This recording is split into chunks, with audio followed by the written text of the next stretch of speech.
할렐루야. 우리 하루를 살지라도 가슴 졸이며 하루를 지낸다면 하루가 첫날 같겠죠. 근데 하루를 지내는데 정말 가슴 뛰는 하루라면 얼마나 그 하루가 복된 날이 되겠어요. 심장이 힘차게 뛸 때 보면요, 막 내 가슴도 뛰고 있는 것을 느끼잖아요. 우리 가슴이 뛴다는 것은 두 종류로 생각해 볼 수 있겠더라고요. 가슴이 뛰는 건 두려움이 엄습했을 때 가슴이 얼마나 뛰느냐고. 두려움이 왔을 때, 그런가 하면은 이 설레는 마음, 기대는 마음일 때도 얼마나 가슴이 또 뛰고 있느냐라고요. 누구나 생명이 있으면 우리 심장은 뛰게 되어 있습니다. 심장이 뛰지 아니하면 그 사람은 살아있으나 죽은 거나 마찬가지입니다. 근데 이 심장이 보통 때보다 더 뛴다고 느낄 때가 있더라고요. 이런 때는 가슴도 뛰는 것 같고 막 마음도 뛰는 것 같고 이런 걸 느낄 때가 있습니다. 그런데 저와 여러분들은 정말 가슴 뛰는 삶을 누리고 계신지요? 가슴 뛰는 삶을 누리고 계신지요? 아니면 겨우 숨만 깔딱깔딱 쉬고 있을 정도로 그냥 뛰고 있는지는 아닌지요? 이 시간 우리의 심장도 우리의 마음도 활기차게 뛰는 귀한 시간 되시기를 주의 이름으로 축원합니다. 지금까지 저와 여러분들이 걸어온 뒷길을 들여다보시면은 정말 심장이 정말 벌떡벌떡 뛰는 것을 수없이 우리는 경험하면서 살아왔습니다. 그런데 내가 알지 못하고 내가 그걸 찾지 못하다 보니까 무관심으로 지나갔을 뿐입니다. 이제부터라도 순간순간 여러분의 가슴이 뛰는 그런 삶이 되시기를 주의 이름으로 축원합니다. 오늘 우리에게 주시는 말씀이 두 가지인데 첫 번째 말씀이 무슨 말씀이시냐면은 예수의 심정으로 서로 사랑하라고 했습니다. 예수의 심정으로. 이성간에 교제를 할 때 그때 마음이 여러분 어땠어요? 이성간에 교제를 할 때 얼마나 마음이 울렁거리냐고요. 생각만 해도 울렁거리고 보기만 해도 울렁거리고 가슴이 울렁거린다는 뭐냐? 심장이 심하게 뛰고 있다는 것을 말하고 있습니다. 이렇게 정말 보기만 해도 생각만 해도 울렁거리는 그 마음으로 결혼들을 하잖아요. 결혼해서 자식도 낳고 자식도 크고 세월이 지나다 보니까 부부간에 이렇게 심장이 뛰는 소리도 느끼지도 못하고 부부간에 가슴 뛰는 소리도 느끼지 못하고 무덤덤하게 살아가는 게 우리 현실이더라고요. 다시 우리 가슴 뛰는 삶으로 회복되시기를 주의 이름으로 축원합니다.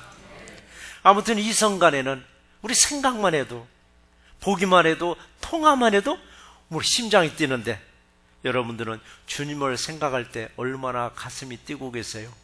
주님을 생각할 때 목회자는 성도 한 분 한 분을 바라볼 때마다 정말 예수의 심정으로 늘 생각하는 거예요.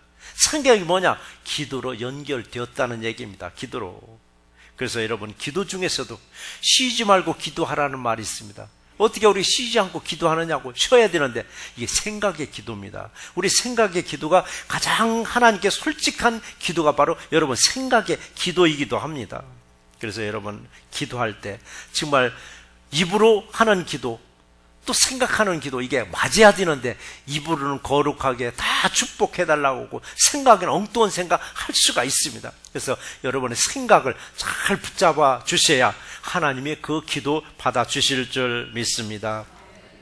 목회자는 성도 한 분에 한 분이 그렇게 사랑스러워서 생각만 해도 가슴이 심장이 뛴단 말이에요. 저만 여러분을 생각할 때 심장이 뛰는 것이 아니라 여러분 또 예수님을 생각하면서 심장이 다시 뛰는 저와 이름 되시기를 주의 이름으로 축원합니다. 그리고 여러분들은 예수님을 생각할 때 어떠세요? 좀 가슴이 좀 콩닥콩닥 뛰세요? 아니면 더 싸늘해지는 거 아닌가요? 여러분 사랑하는 사람을 생각할 때마다 여러분 심장이 뛸 거예요. 심장이. 근데 예수님만 생각하면 뛰던 심장이 오히려 느려지고 뛰던 심장이 오히려 정지될 것 같다면 우리는 예수를 사모하는 게 아니더라고요. 우리를 예수를 사모할 때 여러분의 가슴이 설레는 가슴이요 뛰는 가슴이 될 줄 믿습니다. 지금도 예수님은 우리를 생각하면서 얼마나 설레는 마음으로 주님은 우리를 기대하면서 바라보고 있지 않겠어요? 우리도 주님을 생각할 때 정말 식어졌던 마음이 다시 뜨거워지는 마음으로 회복되는 귀한 역사가 임하기를 주의 이름으로 축원합니다. 근데 우리가 사람을 생각할 때, 사모할 때 울렁거린다는 말을 쓰더라고. 뭐 뱃멀리에서 아니면 차멀미에서 울렁거리는 건 아닙니다. 근데 목회자들도 울렁거릴 때가 있어요. 왜 울렁거리는지 아세요? 목회자한테 대놓고 할 때가 있어요. 나 목사님, 나 교회 그만두겠어요. 할 때 목사님들 가슴이 울렁울렁거리는 거예요. 또 어느 경우는 목사 눈하고 안 맞추고 자꾸 외면하고 다닐 때 이것도 목사님도 울렁울렁거리는 거예요. 왜? 또 저분 또 시험 들었나? 또 저분을 어떻게 또 우리 기도해서 또 이렇게 또 다시 회복시켜주나? 이런 목사님들 그냥 울렁울렁하게 하지 마세요. 편안하게 좀 해주세요. 우리 교회는 그런 분들 한 분도 안 계시지만은 어느 교회 목사님들 얘기 들으면 대놓고 얘기하는가 봐요. 나 목사님 뭐 해가지고 뭐 교회 떠난다고. 그 목사님들 초죽음이 되는 거예요. 성도 하나 떠난다는 말에 목사들이 가장 뭐야 그냥 주저앉고 싶은 게 바로 목사들이에요. 목회자는 한 분 한 분을 생각할 때 오다리 마음에 두고 있더라고요. 마음에 두고 한 분 한 분을 좀 기도하고 있잖아요. 여러분들은 정말 예수님을 생각할 때 어떠시냐고요. 사랑하는 사람들을 생각할 때마다 막 심장이 뛰는데 예수 생각하면 막 싸늘하게 식어진다면 우리는 다시 회복하셔야만 됩니다. 예수님만 생각하면 막 가슴이 뜨거워지고 가슴이 막 뛰는 이런 삶으로 여러분 바뀌셔야만이 여러분의 삶이 복된 삶으로 이루어지실 줄 믿습니다. 이 시간에도 그래요. 우리 예수의 심장, 예수의 심정으로 예수님을 사모하시고 예수님을 사랑할 때 예수님도 저와 여러분들을 뜨겁게 사랑하실 줄 믿습니다. 내가 받은 예수님의 사랑을 이웃들에게, 내가 받은 예수님의 그 심정으로 사랑하는 우리 모두가 되시기를 주의 이름으로 축원합니다. 오늘 8절에서 기록을 보면은 내가 그리스도, 예수 그리스도의 심장으로 너희 무리를 얼마나 사모하는지 하나님이 내 증인이시라라고 말씀하셨습니다. 로마 감옥에 갇힌 바울이 빌립보 교회 교인들에게 쓴 편지 내용이 바로 빌립보서라고 말하잖아요. 바울이 로마 감옥에 갇혀있는 그 현상을 우리는 상생해 보야만이 바울의 심정을 우리가 조금이라도 이해할 수가 있습니다. 감옥은 호텔이 아닙니다. 추운 곳이고 더운 곳이고 음습하고 매 맞아야 되고 핍박받아야 되고 고문을 당하는 곳이 감옥입니다. 사도 바울은 온갖 고난에 겪고 있었을 때 고린도후서 12장 9절에서 예수님은 사도 바울에게 이런 말씀을 하시더라고요. 내 은혜가 내게 족하도다라고 했더라고요. 바울은 쓰러질 것 같은데, 바울은 힘들어져 주저앉을 것 같은데 내 은혜가 내게 족하도다라고 말씀하시면서 내 능력이 약한 데서 온전해짐이라라고 말씀하시더라고요. 저와 여러분들도 여러분이 나약해지고 여러분이 정말 주저앉고 그 싶을 때 주님은 우리에게 말씀하셔요. 내가 내게 준 은혜 너는 만족할 줄 알으라고. 그래서 우리가 큰 것을 받고서 하나님 할렐루야가 아니라 아주 작은 것조차도 하나님께 감사했을 때 그 감사를 통해서 우리가 더 큰 놀라운 능력을 부어주실 줄 믿습니다. 사도 바울은 감옥에 갇혀서 4권의 편지를 썼는데 4권의 편지를 바로 우리는 옥중서신서라고 말합니다. 그 중에 한 권이 바로 오늘 빌립보서이기도 합니다. 바울은 예수님을 만나기 전에 아주 잘 나가던 사람 중에 한 명이 있었습니다. 열렬한 유대교 신도로서 율법에 어긋나는 사람들을 보면 잡아다 가두는데 앞장섰던 사람, 그리고 스스로가 자기를 소개하기를 빌립보서 3장 5절에서 이렇게 소개하더라고요.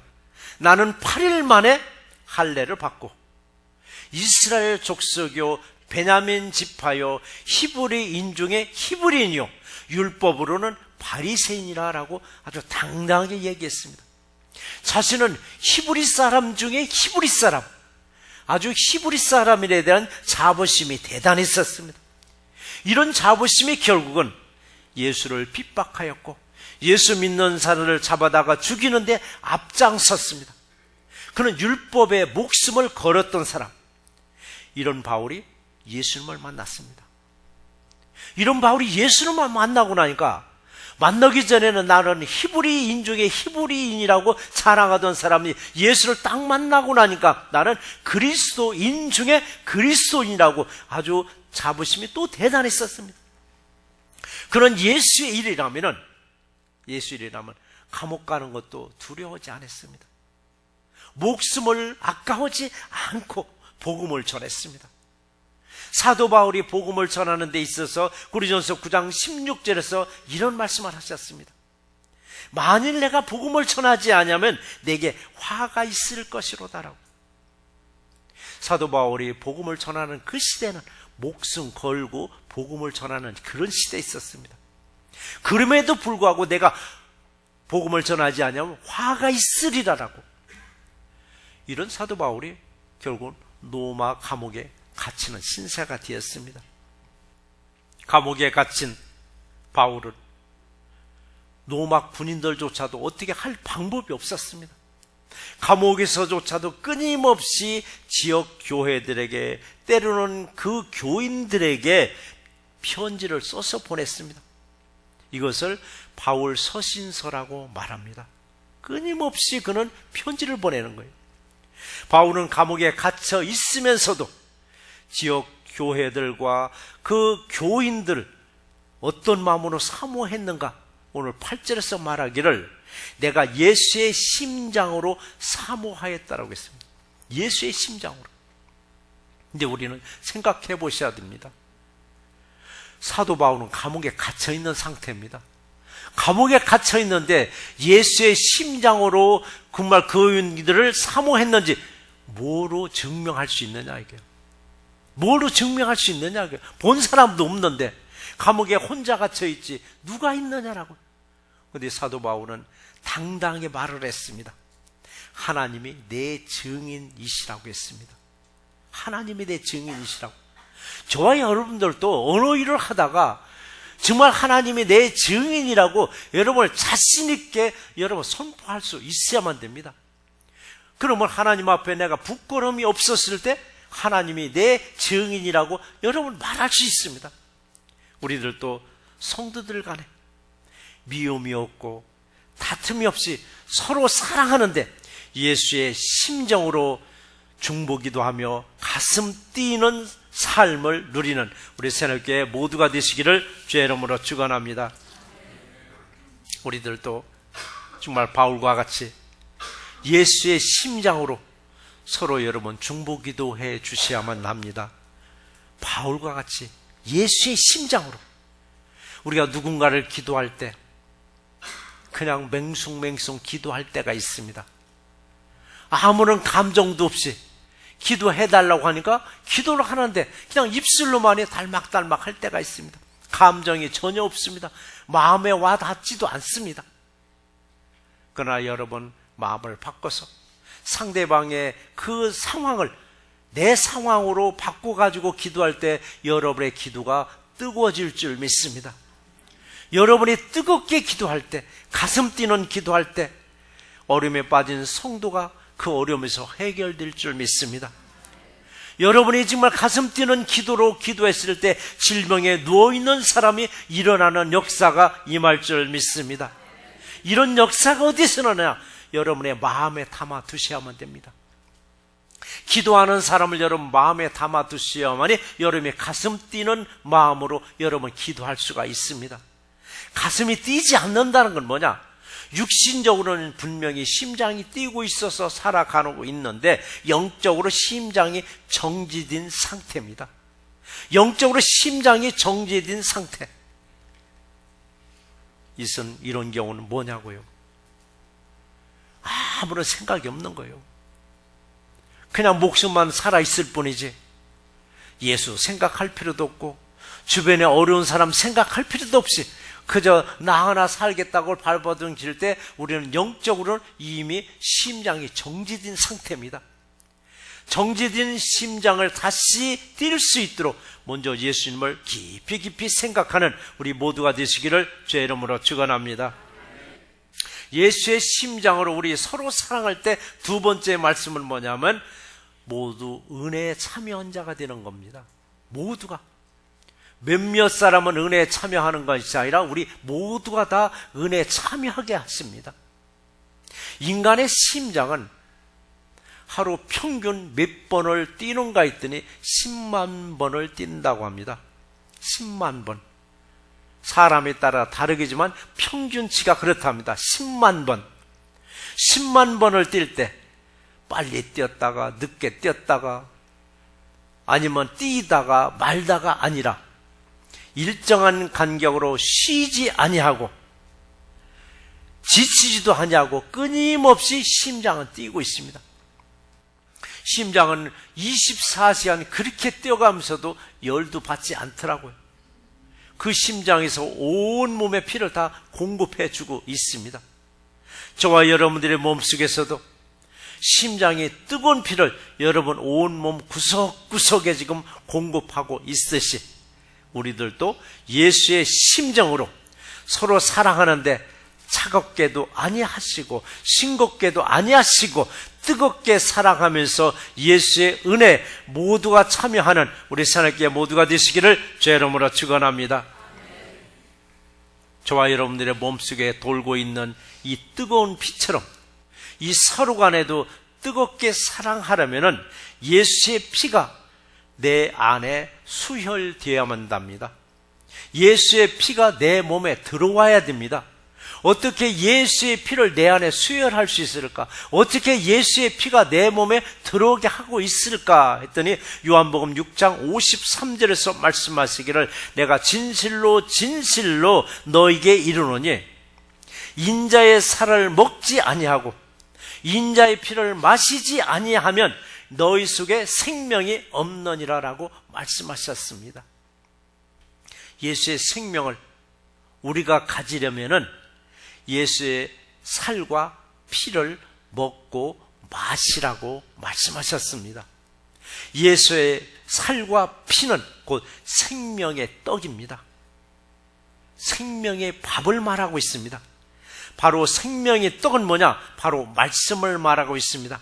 여러분, 말씀을 먹지 아니하고 말씀을 마시지 아니하면 예수의 피를 저와 여러분의 혈관 속에 수혈할 수가 없습니다.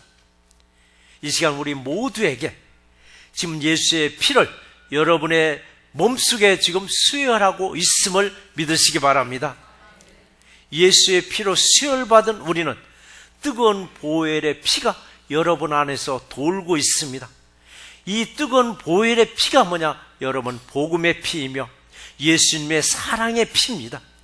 바로 복음을, 예수님의 사랑을 이웃들에게 아낌없이 나눠주는 우리 새롭게 모두가 되시기를 주의 이름으로 축원합니다. 어느 누구든 먹는다는 것은 살기 위한 필수 조건 중에 하나입니다. 먹는다는 것은. 먹는 얘기를 어느 글에서 보니까 유머스럽게 요일별로 잘 말을 했더라고요. 요일별로.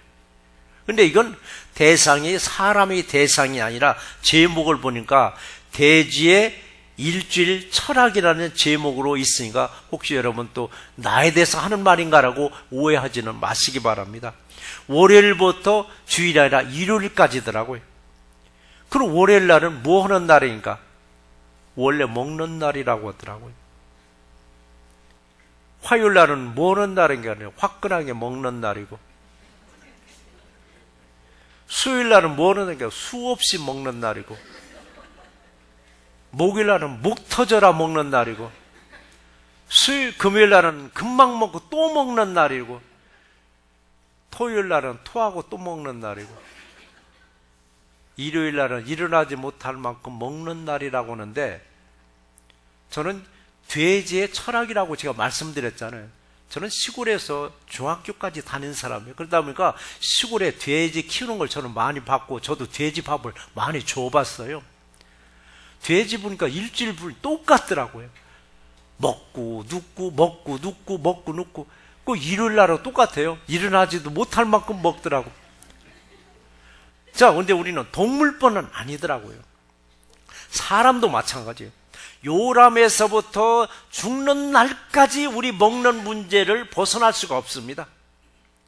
엄마 뱃속에 태어나서 요람에 누워 있어서 죽음의 직전까지 우리는 먹는 문제를 가지고 싸워야 됩니다. 그래서 그런 말이 있잖아요.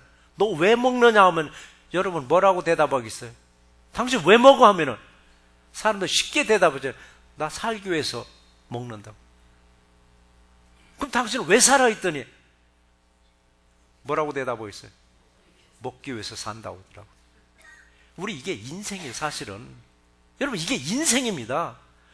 왜 먹느냐면 살기 위해서 살고, 왜 사느냐? 먹기 위해서 산다는 이게 우리 인생이에요, 여러분.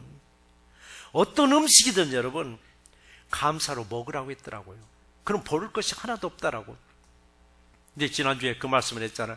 뭐든지 감사로 먹되, 덕이 지지 않는 음식들은, 덕이 지지 않는 음료들은 먹지 말고 나머지는 감사하게 먹으라라고. 감사하게 먹으라고. 근데 오늘날에도 여전히 제삿집에서 온 음식은 그냥 싹 버리는 경우가 있더라고요. 근데 이 성경에서 그랬더라고요. 그걸 시험하기 위해서 줄 때는 먹지 말아라. 이웃이 순수한 마음으로 가져왔을 때는 같이 먹고 교류를 나누라고 했습니다. 근데 사람들은 이게 잘못돼가지고 제사한 음식은 귀신이 먹어서 영양가도 없다고 그냥 주면 바로 버려버리더라고요. 이웃이 정성 들여서 그래도 자기께는 친하게 지내겠다고 가져왔는데 그걸 같이 그 자리에서 나눠 먹으면 서로 교류도 되는데 우상하게 제사한 음식이라고 갖다 퍽 버려버리더라고요. 그런데 분명히 신약에서는 그랬습니다. 감사함으로 먹으면 버릴 것이 하나도 없다라고 말씀하셨습니다. 우리 아버지는 육신적인 먹는 것도 중요하지만 이 중에서 더 중요한 게 뭐냐고, 생명의 떡을 날마다 먹음으로 예수의 피를 저와 여러분들 안에 수여하셔서 예수의 사랑이 저와 여러분들 안에 충만하시기를 주의 이름으로 축원합니다. 예수님의 사랑이 우리 안에 가득했을 때 7절 중반전에서 이렇게 말씀하셨습니다. 너희가 내 마음에 있으며, 너희가 내 마음에 있으며. 여러분 한 분 한 분이 제 마음에 있습니다. 지금 우리 숫자가요, 딱 그냥 제 마음에 싹 들어오는 숫자예요. 여기서 여러분 수백 명 더 넘어서 가면은 목사님도 그거 기억 못해요. 지금 쭉 둘러보면요, 다 제 마음에 있는 분들이, 안 본 분이다 금방 눈에 띄는 거예요. 어느 분이 아직도 안 왔네? 어느 분이 아직도 안 왔네? 목사들 가슴에는 성도님들만 있어요. 어쩌면 자기 와이프도 마음에 없을 때가 있고요, 자기 자식도 마음에 없을 때가 있어요. 그래서 목회자들이 가끔 토닥토닥 싸우는 거예요. 왜 싸우는지 아세요? 왜 사랑하는 아내는 당신 마음속에 없고 왜 성도들 것만 마음에 있느냐라고 그럴 때가 있잖아요. 그런데 우리 사도 바울을 보시면은 빌립보 교회와 빌립보 교인들이 바울의 마음속에 있다라고 했습니다. 이 말씀처럼 우리 서로 사랑하고 서로 은혜에 참여하려면 서로 마음이 있어야만 합니다. 마음이. 여러분 한 분 한 분이 여러분 내 마음에 있듯이 여러분들도 서로 중보 기도하는 사람들을 여러분의 마음 안에 있어야만 합니다. 우리들 마음 안에 이웃들도 있어야만 됩니다. 우리는 때로는 마음에 없는 말을 할 때가 있더라고요. 마음에 없는 말. 마음에도 없이 그냥 오다 가다 스쳤는데 아이고 사랑해요. 근데 마음에 없는 말일지라도 사람들은 그 말은 싫어하진 않더라고요. 마음에 없는 행동도 할 때 있어요. 오다 가다 그냥 뭐 하나 갖다 던져주고 가고 그래, 먹으라라고. 근데 이걸 받는 사람들은 딱 알아요. 아, 저 사람은 마음에도 없는 말을 하고 마음에도 없는 행동을 하는 거 뻔히 알고. 그러고 난 뒤에서 비판을 하더라고요. 우리는 어느 때는 도와주고서도 비판당할 때 있는 거예요. 그래서 우리는 하나를 도와줄지라도 말 한마디를 할지라도 마음에 있는 말을 한번 하시면 상대하면 더 잘 알아요. 아, 저분이 정말 한마디 말이 빈말 100마디보다 낫다는 것을 진심을 알더라고요. 그래서 우리가 말을 한번 할 때도 진심 어린 말 한마디가 사람들을 감동시켜 주시고 진심 어린 행동이 사람들을 감동시켜 주시더라고요. 이게 우리 마음이 없다는 것은 뭐냐? 관심이 없다는 얘기입니다. 관심 없다. 관심 없는 사람 여러분 마음에 있을 리가 없어요. 관심이 없는데. 근데 관심도 없는 사람을 무슨 예수의 마음으로 바라볼 수 있겠느냐고요? 우리 정말 관심 가지셔야 됩니다. 어떤 관심? 어제 저녁 6시에 유스그룹 찬양의 밤이 있었습니다. 지난주부터 제가 말씀을 드렸습니다. 유스그룹 아이들 행사 때, 청소년 행사 때 장년부에서 관심 가지시고 참석해 주셔서 그들을 격려해 주고 그들을 칭찬해 주고 그들을 좀 지지해 주라고. 어제 정말 우리 장년부에서 많이들 오셨지만서도 그래도 더 좀 오셨으면 얼마나 좋았을까? 왜 애들 잔치로만 생각하고 우리와는 상관없다고 여기는가? 어른들 잔치에 아이들이 참석하지 않으면 얘기하더라고. 왜 쟤들은 우리 참 이 행사에 도와주지 않느냐라고. 마찬가지더라고요. 교회가 이제 2세대하고 1세대하고 1.5세대 같이 가려면은요, 서로 관심 가지시고 같이 합력해 주었을 때 교회가 튼튼하게 갈 수 있습니다. 왜 2세대하고 왜 1세대하고 금이 가는지를 바로 여기서 나오는 거더라고요. 그건 니들끼리 잔치야. 우리하고 상관없어. 이게 아니에요. 같이 관심 가져주시고 같이 기도해주고 같이 갈 때 그들이 금방 대학생 되고 금방 사회 나가고 금방 장년 돼갑니다. 이들이 장년이 돼가면서부터 대학교 가면서부터 교회를 떠나는 이유가 뭐냐? 관심밖에 인물이 되었기 때문에 그래요. 그래서 저희 교회는 할 수만 있으면 2세대들, 유스그룹 아이들 행사 때 여러분 더 많이 참석해서 그들을 위해서 기도해주고 그들을 칭찬해주고 그들을 위해서 정말 격려해줬을 때 아, 우리 같이 하는구나 하면서 애들이 대학교를 가더라도 교회를 떠나가지 않냐고 항상 교회에 큰 기둥으로 쓰임받을 줄 믿습니다. 관심 없는 이웃들 여러분 마음에 있겠어요? 여러분 마음에 없어요. 여러분 마음에 없을수록 예수의 심장으로 더 바라보는 우리 모두가 되시기를 제 이름으로 축원합니다. 누구든 자신의 마음속에는 두 부류의 사람들이 존재하고 있습니다. 두 부류의 사람들이 존재합니다. 이 중에서도 정말 잊고 싶은 사람들, 잊어버리고 싶은 사람들, 다시는 생각하고 싶지 않은 사람이 놀랍게 여러분의 마음에 딱 둥지 틀고 있습니다. 이걸 떨쳐버리지 못하는 거예요. 정말 제발 내게서 사라졌으면 좋겠는데 여러분 마음에 딱 들어가 있는 거예요. 그런가 하면은 정말 마음에 간직하고 싶은 사람도 있습니다. 두고두고 간직하고 싶은 사람. 그래서 우리 안에는 두 가지가 다 존재해요.